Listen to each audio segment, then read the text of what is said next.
कि बाबर का जन्म 14 फरवरी सन 1483 को हुआ था और इसके पिता की मृत्यु 14 फरवरी सन 1484 में हो गई थी, 94 में हो गई थी। तो बेटे दादी दौलता बेगम ने अपने नाती का नेतृत्व करते हुए उसे 11 वर्ष की उम्र में शासन की कुर्सी पर बिठा दिया। किसको बिठा दिया? बेटे बाबर ने तमाम प्रकार के, कल हमने युद्ध बताए, पहले वो समरकंद पर ही आक्रमण करता रहा। समरकंद पर विजयी, कभी विजय होता था, कभी हार जाता था। उस समय 8 महारा, इस तरह से हमने किसके बारे में पढ़ लिया था? बाबर के 4 पुत्र थे। बाबर के कितने पुत्र थे? हुमायूं, कमरान, अस्कर और हिंदाल। कौन थे? तो बेटे बाबर की मृत्यु के बाद उसका पुत्र उसकी कुर्सी पर बैठा। कौन बैठा? हुमायूं बैठा। कौन बैठा? बेटे बाबर की मृत्यु के बाद कुर्सी पर कौन बैठा? हुमायूं। कौन बैठा? हुमायूं। बेटे सुनना, हम बात करने जा रहे हैं आज हुमायूं के बारे में। किसकी बात करेंगे? हमने कल बाबर तक के बारे में पढ़ लिया था। कहां तक पढ़ लिया था? बेटे अगर इनका पूरा नाम हुमायूं का देखें तो हमने कल भी बता दिया था, नसरुद्दीन मोहम्मद हुमायूं। नसरुद्दीन मोहम्मद हुमायूं। बेटे इनके शासन को, हुमायूं के ही शासन को निर्वासन काल का समय भी बताया जाता है। कब बताया जाता है? हुमायूं शासन पर कब बैठा? 1530 में। 1526 से 1530 तक इसके पिता ने शासन किया। तो कुछ किताबें 30 लिखती हैं और कुछ 31 से 1540 तक। पहले शासन कब किया? 1530 से 1540। उस समय एक शासक था शेर शाह सूरी, जिसे शेर खां कहा जाता था। फिर उसने उपाधि ली थी शेर शाह।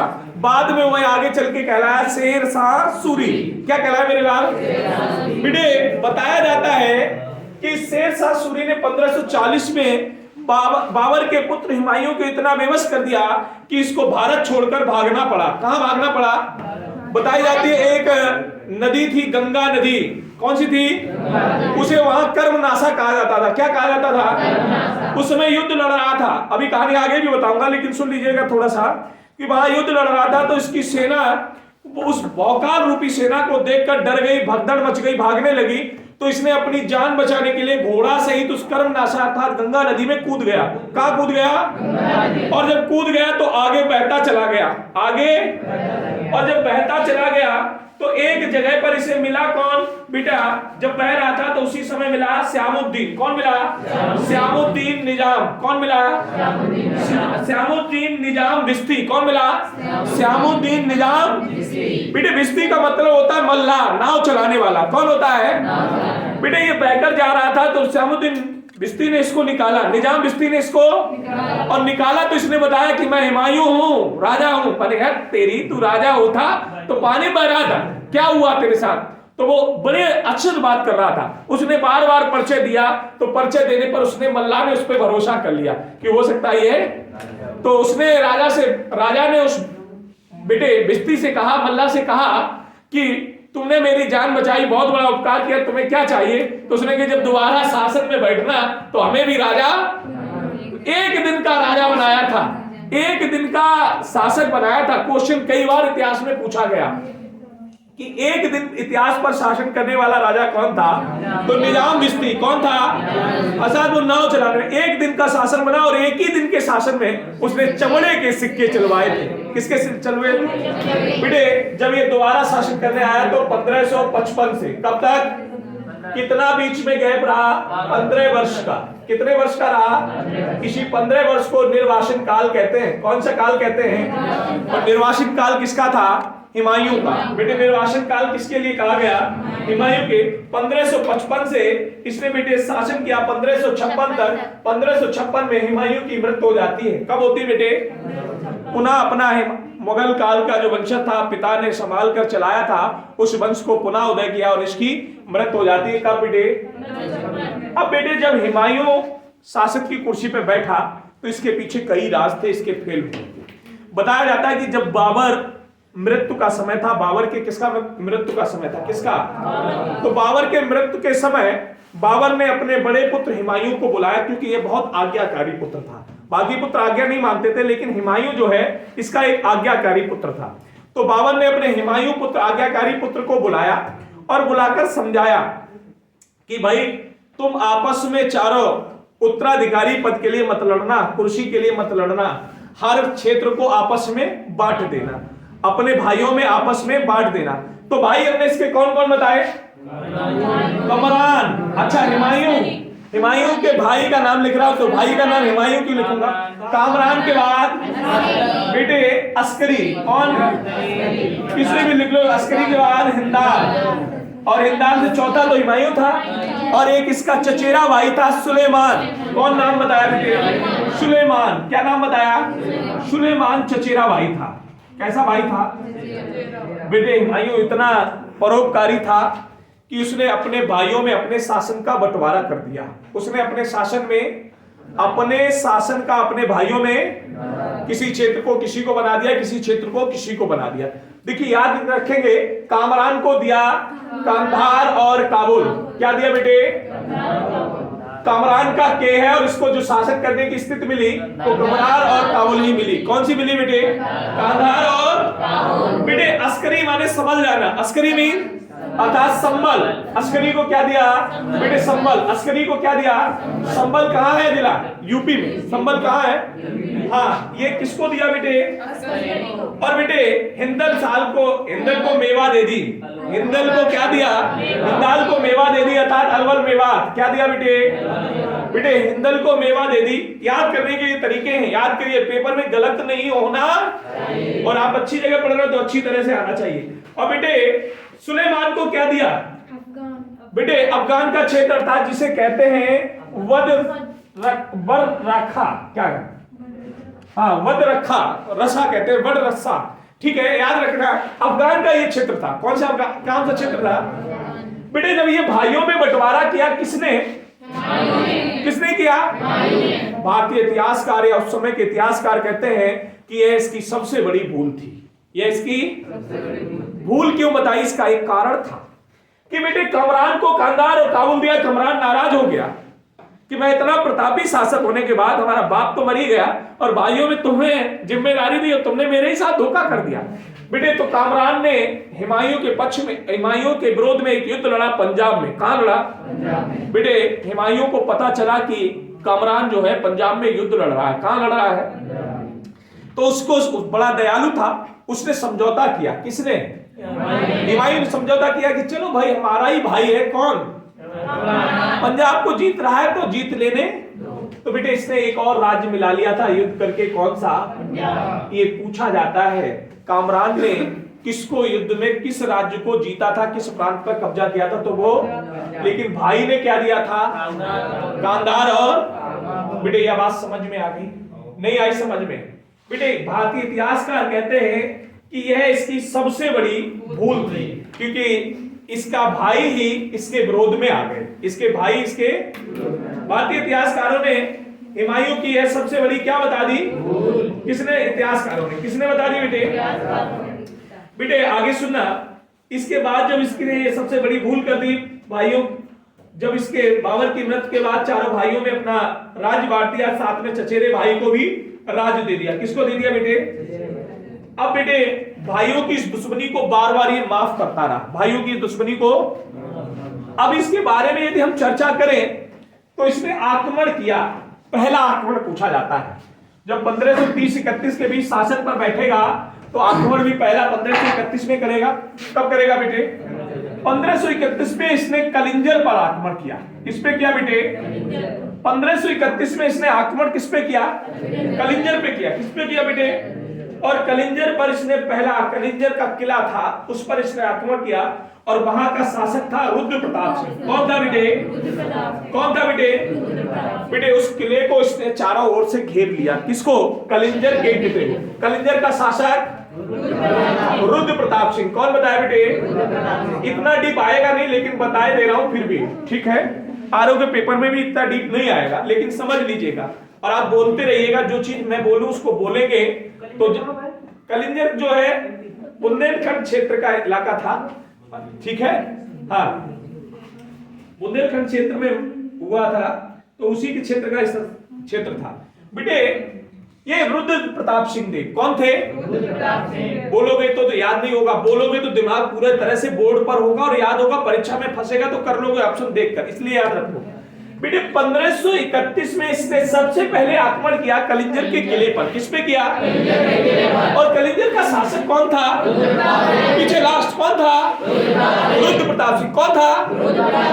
दिख रहा है ना पीछे तक सबको साफ बेटे? कौन था? रुद्र प्रताप सिंह। कहां का शासक था? कलिंजर का। कहां का था बेटे? इस पर इसने क्या हुआ कि जब इस पे शासक किया तो कलिंजर के शासक ने हुमायूं के साथ संधि कर ली। किसके साथ कर ली? इसने बहुत से हिंदू मंदिर तुड़वा दिए थे। क्या तुड़वाए बेटे? हिंदू मंदिर तुड़वा दिए थे। किसने? बेटे इसने दूसरा आक्रमण 1531 में ही किया। कुछ किताबों में इसे 32 भी लिखा मिलता है, जिसे दोहरिया का युद्ध कहते हैं। कौन सा युद्ध कहते हैं? कई बार पूछा गया बेटे। 1531 में इसने एक और आक्रमण किया। इस युद्ध को क्या कहते हैं बेटे? दोहरिया का युद्ध। क्या कहते हैं बेटे? दोहरिया का युद्ध। क्या कहते हैं बेटे? दोहरिया का युद्ध। वही महमूद लोदी जो भाग गया था। कौन भाग गया था? तो बेटे ये महमूद लोदी के साथ लड़ा। किसके साथ लड़ा? महमूद लोदी के साथ। बेटे महमूद लोदी का साथ दिया था शेर खान ने। किसने दिया था? शेर खान ने साथ दिया था। बेटे पूछा गया कि पहली बार शेर खान किस युद्ध में शामिल हुआ था? दोहरिया के युद्ध में। किसके साथ शामिल हुआ? महमूद लोदी के साथ। किसके साथ शामिल हुआ? और बेटे लड़ा किससे गया होगा? जब हुमायूं के शासन में है तो हुमायूं से लड़ा जाएगा। बेटे 1531-32 में एक युद्ध लड़ा जिसका नाम मिलता है दोहरिया का युद्ध। कौन सा नाम मिलता है? ये महमूद लोदी बना। किसके बीच लड़ा गया? हुमायूं के बीच। किसके बीच लड़ा गया? हुमायूं के बीच। बेटे महमूद लोदी इस युद्ध में हार गया। बेटे क्या हुआ? महमूद लोदी इस युद्ध में और हुमायूं इस युद्ध में हुमायूं जीत गया। बेटे राज्य की स्थिति, बड़ी आर्थिक स्थिति खराब हो गई, पैसा वैसा बहुत कम रह रहा था, लेकिन फिर भी ये युद्ध लड़ रहा था। कौन? हुमायूं। कौन लड़ रहा था? फिर भी लड़ रहा था। बताया जाता है कि इस युद्ध में विजय पाने के बाद, किस युद्ध में, ये अपनी सेना के साथ वापस आया आगरा में। कहां आया? और इसने बड़े खुशी का उल्लास मनाया। 12,000 सैनिकों को पोशाकें बांट दी। 12,000 सैनिकों को जो बातें बता रहे वो एक भी काम की नहीं है आपकी, बड़े पेपरों के काम की हैं, लेकिन यहां सुनना जरूरी है क्योंकि आगे भविष्य में आपने किसी से बात की और उसने ये सब चीजें बताई तो आप सोचेंगे कि हम शायद गलत जगह पढ़ते रहे। इसलिए ये बातें बार बार आपको बता रहे हैं कि सुनते रहे। बेटे ये आगरा वापस लौटा। कहां लौटा? पिछले कितनी पोशाकें बांट दी। तो इतिहासकारों ने फिर से कहा कि देखो कितना बेवकूफ राजा है। एक तो राज्य की स्थिति वैसे भी खराब है, पैसा है नहीं, और ये उल्लास मना रहा है। 12-12 हजार पोशाकें। जैसे अपने ही क्षेत्र में कोई हो और वो किसी का पैसा ना दे रहा हो, किसी के पैसे खाए हो, और या किसी के पैसे मारे बैठा हो, फीस ना दे रहा हो, फीस मारा हो, और बर्थडे पार्टी होटल रेस्टोरेंट में कर रहा हो, या कोई पैसे मारा बैठा हो किसी के ना दे रहा हो, और बुलेट पे घूम रहा हो, तो ये कोई रजवाड़े वाला काम तो नहीं है। घर में नहीं है दाना और अम्मा चली बहुत होशियार। बस दोहरिया का शासन 1531 में, ये इतिहासकारों ने बताया कि हुमायूं की ये सबसे बड़ी भूल थी। जब शासन में पैसा ही नहीं था, आर्थिक स्थितियां कमजोर हो रही थी, फिर भी ये उल्लास मनाने की कोई आवश्यकता बेटे। लेकिन कौन माने? इसने नहीं मानी। किसने? किसने नहीं मानी? हुमायूं ने। किसने नहीं मानी बेटे? एक और बात बता दे, बाबर ने एक को हिंदू पुत्री कहा था, कर्मावती को। किसको कहा था? और कर्मावती किसकी पत्नी थी? किसकी? राणा सागा की। किसकी थी? राणा सागा की पत्नी थी कर्मावती, जिनसे पहली बार मिला था बाबर। तो बेटे बाबर ने उसको क्या कहा था? तो बेटे वो हुमायूं की कौन हुई? अच्छा बेगम होगी। वाह भाई वाह, रिश्ते भी नहीं आते हैं, रीजनिंग पढ़ने के बाद भी बेवकूफ बन रहे हो। हुमायूं पुत्र किसका था? और वो बाबर की पुत्री थी। और बाबर का ये कौन था बेटा? मुंह बोली पुत्री थी। कौन? कर्मावती। कौन थी? कुछ जगह कर्णवती भी नाम लिखा मिलता है, तो ये आप करेक्शन अपना देखते रहना परीक्षा के ऑप्शन से। बेटे कर्मावती ने गुजरात का एक शासक था। कौन था? तो बेटे कर्मावती ने, गुजरात का शासक था बहादुर शाह। कौन था? बहादुर शाह। कौन था? बेटे बहादुर शाह बहुत अत्याचार कर रहा था। किसके शासन पे? तो कर्मावती उसके अत्याचार से बचना चाह रही थी। क्या करना चाह रही थी? तो बचना चाह रही थी, तो उसने अपने मुंह बोले भाई से शरण ली। किससे? और बेटे शरण के लिए इसने अपनी रक्षा के लिए राखी भेज दी। क्या भेजी? हुमायूं को राखी भेज दी कि भाई राखी जाएगी। तो राखी का मतलब ही है कि रक्षा सूत्र। राखी का मतलब क्या है? रक्षा। बेटे हुमायूं के पास राखी आई किसकी? और कर्मावती किसका अत्याचार झेल रही थी? बहादुर शाह का। गुजरात का शासक, उसका अत्याचार झेल रही थी। कौन? बेटे हुमायूं ने उस राखी का महत्व समझा और अपना बहन के रक्षा सूत्र के लिए रक्षा करने पहुंच गया। कौन? और हुमायूं ने उसी वक्त ये युद्ध लड़ा जाके था। कौन सा? कलिंजर का युद्ध। बात समझ में आई? अगर पूछा जाए कि हुमायूं की मुंह बोली बहन कौन थी? कर्मावती। कर्मावती ने अपनी रक्षा हेतु हुमायूं को क्या भेजी? राखी। क्या भेजी बेटे? याद रखेंगे ना? किसी को कोई दिक्कत तो नहीं? बोलो हाँ या ना। दिक्कत है? बोले हाँ या ना। तो बोले हाँ। दिक्कत है? नहीं है बेटे, नहीं है। क्या है? नहीं है बेटे। इसी युद्ध को, जो दौरिया का युद्ध था, ये अफगानों के साथ लड़ा किसने? हुमायूं। किसने लड़ा बेटे? अब सुनना बेटे, बिहार का शासक था शेर खान। कौन था? यहां तक दिखेगा ना सबको? नहीं दिखेगा? कोई बात नहीं। बिहार का शासक कौन था? शेर खान। बिहार का शासक, लिखते रहिएगा भैया, सुनते भी रहिएगा। लिखेंगे कम, सुनेंगे ज्यादा, तो लंबा समय याद रहेगा। बिहार का शासक कौन था बेटे? शेर खान। कौन था? ये आगे शेर शाह भी कहलाया और आगे जाके शेर शाह सूरी भी कहलाया, लेकिन इसका नाम क्या था? शेर खां का मूल नाम था फरीद। शेर खां का मूल नाम बेटे याद कर लो, परीक्षा बहुत मूल नाम भी पूछ लेती है कि फरीद किस शासक का नाम था। तो शेर शाह सूरी, शेर शाह। और ये शेर खां या शेर शाह या शेर शाह सूरी, ये एक ही के नाम है बेटे। फरीद क्या था? ये बार बार आक्रमण कर रहा था। ये क्या कर रहा था? हुमायूं ने कहा कि इसका अंत करना बहुत जरूरी है। हुमायूं ने क्या कहा? इसका अंत करना, क्योंकि ये बार बार क्या कर रहा था? आक्रमण कर रहा था। हुमायूं ने सोच लिया कि यार इसका अंत करना बहुत जरूरी है। किसका? फरीद का, शेर शाह का। कहां का बेटे? फरीद या शेर शाह। बेटे हुआ क्या कि 1532 में, कब बेटे? 1500 चुनारगढ़। 1500 बेटे याद रखना, 1532 में चुनारगढ़। क्या नाम बताया? चुनारगढ़ के किले को घेर लिया। किसने? हुमायूं ने। किसने घेर लिया? 1532 में चुनारगढ़ के किले को किसने घेर लिया? हुमायूं ने। किसने घेर लिया? अब किले के अंदर बंद कौन था? शेर शाह। कौन बंद था?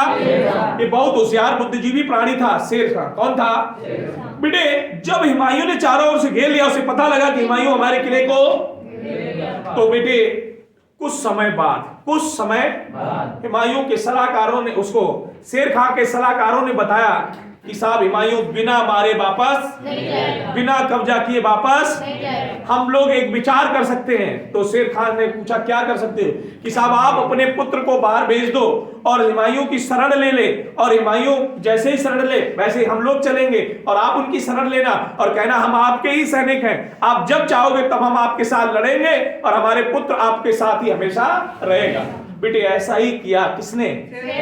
शेर खान ने। शेर खान ने अपने पुत्र को भेजा कि जाओ हुमायूं को दंडवत प्रणाम करना, और तब तक पीछे से हमारे बेटा आगे पुत्र गया और पीछे बाप। और दोनों ने हुमायूं को शरण ली, और शेर खान ने हुमायूं से कहा कि साहब हम आपके ही हैं, आपके साथ हमारा पुत्र रहेगा, आप जहां युद्ध लड़ोगे हमारा पुत्र वहां युद्ध लड़ेगा, और हम आपके साथ भी युद्ध लड़ेंगे। इस बात की संधि को स्वीकार कर लिया। किसने?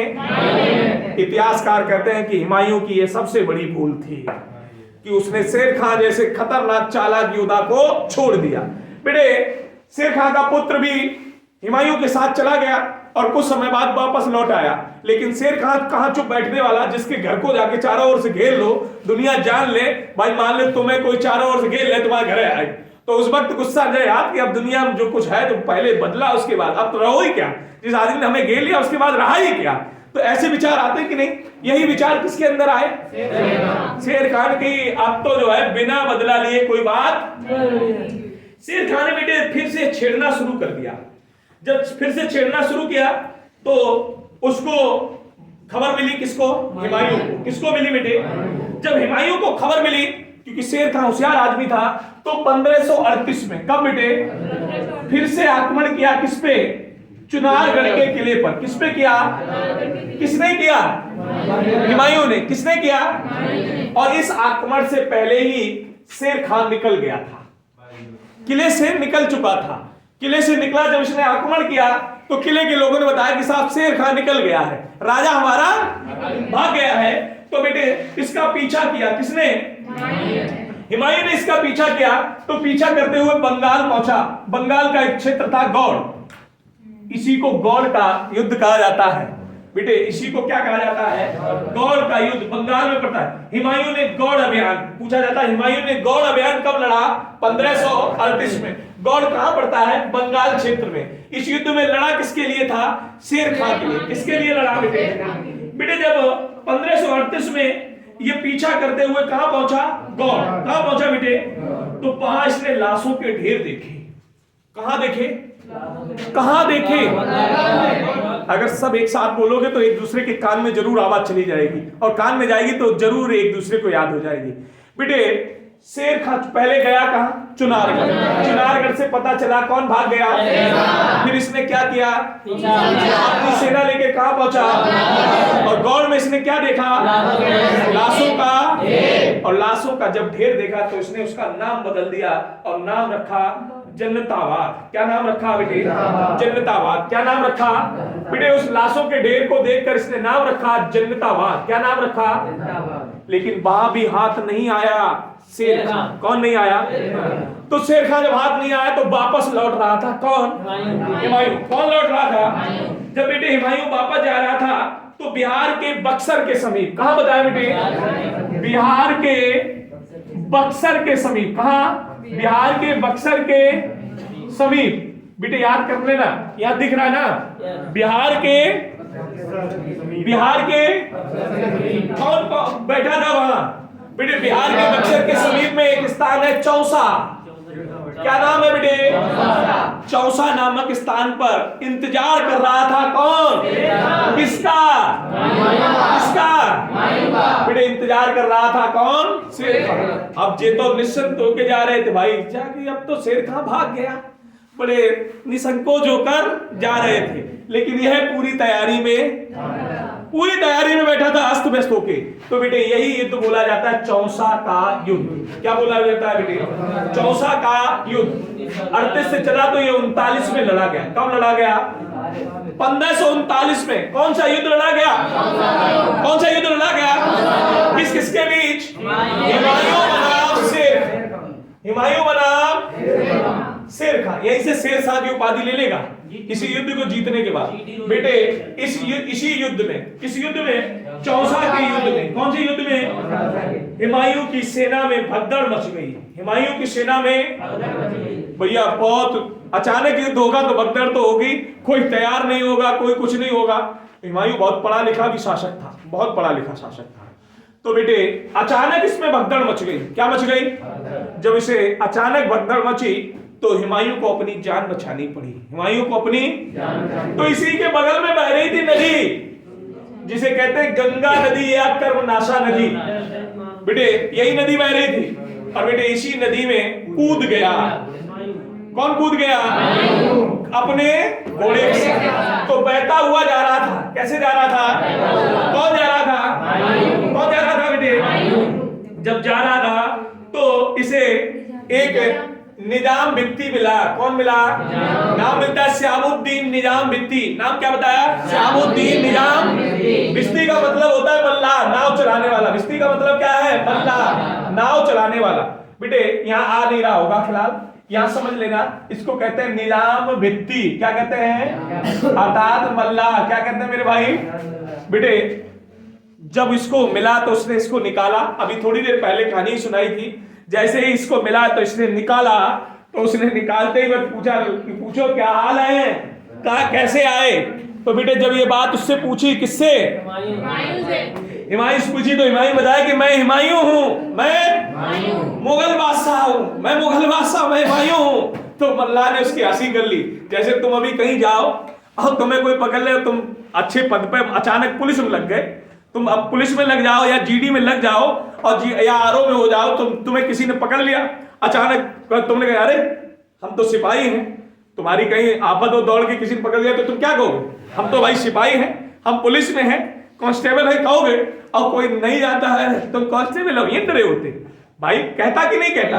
कांस्टेबल तो यहाँ पड़े होते, ऐसे नशे में पड़े होते, तो तुमको उस वक्त गुस्सा आएगा, बार बार आप प्रूफ दोगे तो वो समझ जाएगा, हो सकता कि ये है।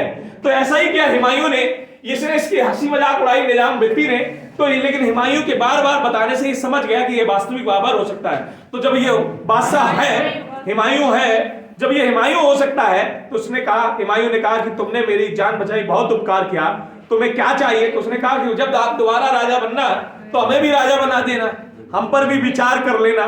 तो बेटे विचार किया, जब ये दोबारा विचार किया, अभी कहानी बीच की गायब हो रही है, इसके बारे में थोड़ा सा बता रहा हूं इसलिए क्योंकि आगे इसको गायब कर दूंगा। बेटे इस निजाम बिस्ती को जब वो दोबारा 1555 में शासक बना के था, तो इसमें एक दिन का शासक बनाया था। कितने दिन का? एक दिन का बेटे शासक बनाया, राजा बनाया। तभी इसने चमड़े के सिक्के चलवाए। चमड़े के क्वेश्चन कई बार पूछा जाता है भारतीय इतिहास में, चमड़े के सिक्के किसने चलाए थे? बेटे हुमायूं ने इसको अपने जान बचाने का उत्तराधिकार के रूप में से समर्पित किया। किसको? हुमायूं को। किसको किया बेटे? बेटे जब हुमायूं इस युद्ध में हार गया, किस युद्ध में? चौसे के युद्ध में, तो शेर खान ने एक नए वंश का उदय किया, अर्थात एक नया वो चलाया जिसे कहते हैं सूर्य वंश। क्या कहते हैं बेटे? कौन सा वंश कहते हैं बेटे? सूर्य वंश। कौन सा वंश कहते हैं? सूर्य वंश। कौन सा वंश कहते हैं बेटे? बेटे हुमायूं ने सूर्य वंश की स्थापना कर दी। पूछा जाता है सूर्य वंश के संस्थापक कौन है? तो हुमायूं नहीं है, शेर खान। मेरे मुंह से गलत निकला, आप सही कर लीजिएगा। बेटे सूर्य वंश की स्थापना की किसने? शेर खान ने। सूर्य वंश का उदय किया किसने? शेर खान ने। किसने किया? अब जब हुमायूं इस युद्ध में हार गया, जान भी बचाई, तो भागना पड़ेगा कि नहीं भागना पड़ेगा? बोलो, भागना पड़ेगा कि नहीं? बेटे जब गद्दी पर बैठ गया कौन? दिल्ली की गद्दी पर बैठा कौन? शेर खान। और बेटे इसी युद्ध के बाद इसने उपाधि ले ली शेर शाह की। किसकी ली? और धीरे ये कहलाया शेर शाह सूरी। यहीं से क्या कहलाया बेटे? शेर शाह सूरी। क्या कहलाया? तो बेटे जब 1539 में युद्ध हारा, भारत छोड़ने पर विवश कर दिया, यहां से छोड़कर भागना था किसको? हुमायूं को। तो इसने बेटे 1541 में शादी कर ली। किसने? हुमायूं। 1541 में क्या की? हाँ, तो शादी हुमायूं करेगा, तो भागेगा तो शादी हुमायूं करेगा ना बेटे। हाँ, शादी किसने की? हुमायूं ने। और शादी की हमीदा बानो बेगम के साथ। शादी किसके साथ की? हमीदा बानो बेगम के साथ। किसके साथ की? हमीदा बानो बेगम के साथ। बेटे शादी के बाद ये यहां से भागा, तो इसे कहीं ना कहीं रहना था। इसका एक मित्र था राजस्थान के अमरकोट में। कहां था? राजस्थान के अमरकोट में शासक था वीर साल सिंह। कौन था? बेटे हुमायूं का एक मित्र था वीर साल सिंह। क्या नाम बताया? वीर साल सिंह। क्या नाम बताया? अमरकोट राजस्थान। कहां का शासक था? अमरकोट राजस्थान। कौन था? वीर साल सिंह। कौन था बेटे? इसने अपना और अपनी पत्नी के साथ भागकर इनके यहाँ शरण ली। किसके यहाँ? वीर साल के यहाँ। किसके यहाँ शरण ली? और वीर साल के यहाँ शरण ली, वहीं रहा, और वहीं इन दोनों से एक पुत्र पैदा हुआ जिसे अकबर नाम दिया गया। बेटे जलालुद्दीन अकबर कहा जाता था इनको। हुमायूं को नसरुद्दीन कहा जाता था, पुत्र का नाम जलालुद्दीन अकबर रखा। तो बेटे अकबर पैदा हुआ। कौन हुआ? बताया जाता है कि हुमायूं अपनी पत्नी तथा अपने पुत्र को इसी के पास छोड़ गया था। किसके पास? वीर साल के पास। किसके पास छोड़ गया? बेटे वीर साल के पास छोड़ने से पहले हुमायूं एक गुरु थे सिक्कों के दूसरे गुरु। कौन? सिक्कों के दूसरे गुरु अंगदेव। बेटे सिक्कों के दूसरे गुरु थे अंगदेव। इनसे आशीर्वाद लेकर आया और कहा था साहब अब जो हुआ उसे माफ करो, लेकिन हम दोबारा जो है मुगल स्थापित करना चाहते हैं। तो सिखों के अंगदेव गुरु से आशीर्वाद भी लेने गया था कौन गया था? और बेटे ये अपनी पत्नी और बालक को छोड़ गया किसके पास? अपने मित्र के पास। किसके पास छोड़ गया? अपने मित्र के पास। किसके पास छोड़ गया? और बेटे चला गया कहां? बेटे जब ये अपने आशीर्वाद लेकर गया तो ये चला गया विदेश चला गया, और विदेश गया तो वहां सैन्य सेना से मदद ली। किससे ली? बेटे अफगानी सैन्य सेना से इसने क्या ली? मदद। क्या ली बेटे? और मदद ली। किससे ली? अफगानी सैन्य सेना से। किससे ली बेटे? बेटे अफगान समझो जब इसने मदद ले ली और मदद लेकर वापस लौटा तो वहां से बताया जाता कि वहां के लोगों ने 14,000 सैनिक भेजे। किसके साथ? हुमायूं। और हुमायूं ने जब 14,000 सैनिकों के साथ वापस लौटा तो 1545 में, कब बेटे? जब वापस लौटा कौन? हाँ बेटे बताया जाता है कि 1545 में इसने मदद लेकर काबुल और गंधार पर कब्जा कर लिया। किस पे किया बेटे? काबुल और बेटे काबुल और गंधार का शासक कौन था? इसका कौन था? भूल गया भाई आई। ये भाई आई को भूल गया इसने कि भागो। अब भाई किस बात की? बेटे एक और बात बता दे, इसकी मदद करने आया था इसका भाई। इसकी मदद करने आया था किसका? हुमायूं की। इसके बाद आया था, इसकी मदद करने आया था। ये कहानी बीच में है लेकिन जरूरत नहीं है, सुन लो। कामरान इसकी मदद करने के लिए आया था किसकी? हुमायूं की। लेकिन उसने एक शर्त रखी। उसने शर्त ये रखी कि भाई हम तुम्हारी मदद करेंगे। किसकी? मदद तो करेंगे भैया, हो तुम हमारे, हम मदद करेंगे, लेकिन युद्ध का नेतृत्व तो हम करेंगे। हाँ तो लेकिन इस बात से मना कर दिया, सेनापति बनने से मना कर दिया। किसने? हुमायूं ने। कि हम आपके उत्तराधिकारी अर्थात वो क्या नाम सेनापति नहीं बनाएंगे, हम आपको युद्ध का नेतृत्व करता। इसी बात पे कमरान वापस हो गए। इसी बात पे कमरान अपनी सेना नहीं दी बेचारे को। किसे? अपने भाई को। यही युग है आज का, यही युग भी है बेटे। ये 1545 में काबुल गंदार पे ही शासन करता रहा कि कब धीरे धीरे हम शेर शाह पर पहुंचेंगे और शेर शाह को उस कुर्सी से हटाकर अपनी सेना स्थापित कर लेंगे। बेटे 1554 में, कब बेटे? 1553 में बताया जाता है शेर शाह की हत्या हो जाती है, शेर शाह की मृत्यु हो जाती है। किसकी? कब? 1553 में। तो बेटे 1554 में, कब बेटे? 1554 में ये सेना लेकर पहुंचा पेशावर। कहां पहुंचा? कब पहुंचा? 1554 में सेना कहां पहुंची इसकी? पेशावर। कहां पहुंची बेटे? 1554 में सेना ये लेकर गया पेशावर। कहां लेके गया? पेशावर। और इसने पेशावर पर अधिकार कर लिया। किस पे अधिकार कर लिया? 1555 में इसने लाहौर पर अधिकार कर लिया। किस पे कर लिया बेटे? 1555 में लाहौर पर इसने अवकाश कर लिया। किस पे किया मेरे भाई?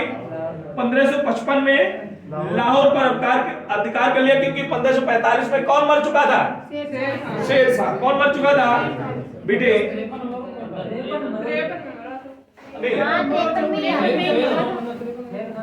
बेटे इसने जब अपना कब्जा कर लिया, लाहौर को अपने शहरी में मिला लिया, तो बेटे पुनः स्थापित कर लिया किसको? अपने काल को। किसको स्थापित किया बेटे? अपने काल को। जो पिता ने इसके काल को बनाया था बेटे, यहीं पर इसके कुछ युद्धों का बहुत बड़ा विवरण मिलता है। 1555 का एक लुधियाना क्षेत्र का युद्ध है, मच्छीवाड़ा युद्ध। याद रखना बेटे, बहुत बार पूछा जाएगा परीक्षा में, ध्यान सुनना। 1555 का लुधियाना क्षेत्र का मच्छीवाड़ा युद्ध। कौन सा? हाँ मच्छीवाड़ा युद्ध। अभी सिरंद का युद्ध भी बताएंगे। मच्छीवाड़ा का युद्ध कब लड़ा? 1500। बेटे बाकी पीडीएफ में सब कुछ लिखा हुआ है, सारे युद्धों की घटना जो आपको पीडीएफ दी गई है उसमें सब कुछ लिखा हुआ है, तो आप परेशान नहीं हुए। अगर कोई तुझ से कोई चीज गलत निकल जा रही है मुंह से, तो आप उसका करेक्शन पीडीएफ से कर लेना। पीडीएफ में सही लिखा हुआ है। हो सकता है कि बोलते वक्त जो है कहीं कहीं पे दिमाग डाइवर्ट हो जाता है। आप लोगों की तमाम तो हरकतें रहती हैं, वो भी देखनी पड़ती है ना, तो इसलिए सब चीजें। 1555 में कौन सा युद्ध लड़ा? और मच्छीवाड़ा का युद्ध कहाँ? लुधियाना के समीप। कहाँ लड़ा बेटे? ये युद्ध लड़ा किस किसके बीच गया? तो बेटे अफगान सरदार थे नसीर खां और तातार खान। कौन थे बेटे? नसीर खां और तातार खान। नसीर खान को हैबत खां भी कहा जाता था। बेटे ये युद्ध लड़ा गया था। नसीर खां तातात खां, बेटे इन्हीं को हैबत खां कहा जाता है। बनाब हुमायूं के बीच। किसके बीच लड़ा गया? बनाम हुमायूं के बीच। इस युद्ध में हुमायूं जीत गया और ये दोनों बेटे जैसे इनको हराया वैसे पंजाब जीत लिया। किसको जीत लिया? पंजाब जीत लिया और अपने शासन में मिला लिया। 1555 में ही मई में ये बेटे मच्छीवाड़ा का युद्ध लड़ा था। कब? मई में। अब 1555 में लड़ेंगे जून में। कब लड़ेंगे? 1555 में जून में लड़ा सरहिंद का युद्ध। सरहिंद का युद्ध कौन सा लड़ा बेटे? सरहिंद का युद्ध कब लड़ा बेटे? 1555 जून में। कब लड़ा बेटे? 1555। इसी युद्ध में दिल्ली की गद्दी पर बैठेगा हुमायूं, इसी युद्ध में। और बेटे सरहिंद बोले तो चंडीगढ़ का क्षेत्र, सरहिंद बोले तो बेटे सरहिंद का युद्ध लड़ा किसने? हुमायूं ने। किसने लड़ा बेटे? किसके साथ लड़ेगा बेटे? जो सरहिंद में युद्ध लड़ेगा वो किसके साथ लड़ेगा? सिकंदर सूरी के साथ। किसके साथ लड़ेगा? वो सिकंदर लोदी अलग है यार, सिकंदर सूरी के साथ। किसके साथ लड़ेगा? इस युद्ध में हुमायूं जीत जाता है, सिकंदर सूरी हार जाता है। इस युद्ध में भी क्या होता है बेटे? हुमायूं जीत जाता है और सिकंदर सूरी। बेटे ये पूछा जाता है कि हुमायूं का सेनापति इस युद्ध में गया था लड़ने, बैरम खां। क्या नाम मिलता है बेटे? हुमायूं का सेनापति था बैरम खां। वो इसी युद्ध में गया था। किस युद्ध में? सर युद्ध के युद्ध में। किस युद्ध में गया था? हाँ, सर युद्ध के युद्ध में इसने अफगान के सेनापति सिकंदर शाह सूरी को पराजित कर दिया। ठीक है, बैरम खां बेटे कौन था? और बेटे 15 यहीं से इसने पुनः दिल्ली में मुगल वंश की नींव रख दी। यहीं से इसने बेटे पुनः क्या रखी? पुनः 1555 में कौन से वंश की? मुगल वंश की। तो उधर कब समाप्त किया था? 1540 में। उदय कब हुआ कि 1500? बीच में कितने वर्ष गैप हो गए? इसी को कहते हैं निर्वासन काल। इसे क्या कहते हैं बेटे? निर्वासन। बेटे यही बताया जाता है जब बेटे हुमायूं गद्दी पर बैठा तो हुमायूं ने दिल्ली में दिलपना, हुमायूं ने कौन बेटे गद्दी में कौन सी? दिलपना। कौन सी बेटे? दीनपना या दिलपना, इसके कई नाम है ये बेटे, है। हाँ, तो आप परेशान नहीं हो। तो बेटे हुमायूं ने यही एक नया नगर बसाया था, दीनपना। क्या नगर बसाया था? दीनपना, जिसे उजाड़ दिया था शेरशाह ने। पुराना किला बनवाया था ना दिल्ली का। तो दीनपना नगर में एक लाइब्रेरी थी। क्या थी बेटे? एक लाइब्रेरी थी जिसमें एक पुस्तक पढ़ता था, है?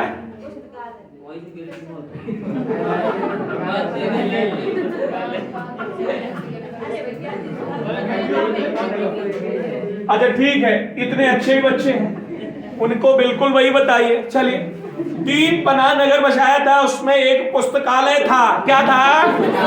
और पुस्तकालय में पुस्तक पढ़ने का शौकीन था कौन? तो पुस्तक पढ़कर वापस लौट रहा था कौन?